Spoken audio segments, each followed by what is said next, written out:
Tips on fertilizer burn. Oh man, come on now. So whoever asking this question, you apparently you cannot be watching my channel.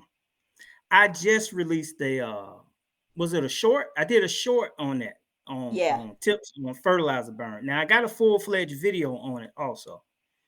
Now this is gonna trick your brain right here. First of all, don't go and put your fertilizer in your spreader on top of your lawn. Make sure you do it on concrete or you do it on a tarp. So just in case you do spill some right there, you don't have to worry about it burning your lawn. Now, if you get out in the lawn and you flip the hopper over and it's everywhere, please listen carefully. Do not take your blower and think that you're going to blow fertilizer and spread it out. When you take that blower, you're going to blow that fertilizer down into the soil. That fertilizer is going to be concentrated in certain areas. When that heat hits it, it's going to cook.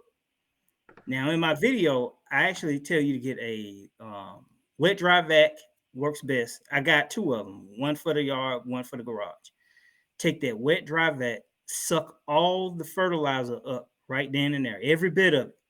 Suck every granule up in that area. Then get you some topsoil that contains those sticks. Like Scott's lawn soil has a lot of them little bitty sticks in it, but any kind of compost, anything would do. Spread it over that area real good. Lightly water it. And now I'm talking about Bermuda grass because that grass is going to spread back into those spots with the stolons.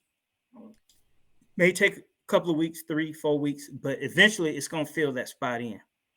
Now, if you got fescue, that's same thing. Suck it up, get it up.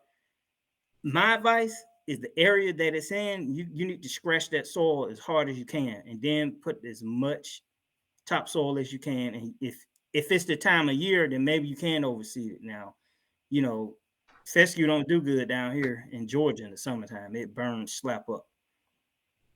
But yeah, that's my tips on fertilizer burn. You can fix it, but you got to fix it ASAP.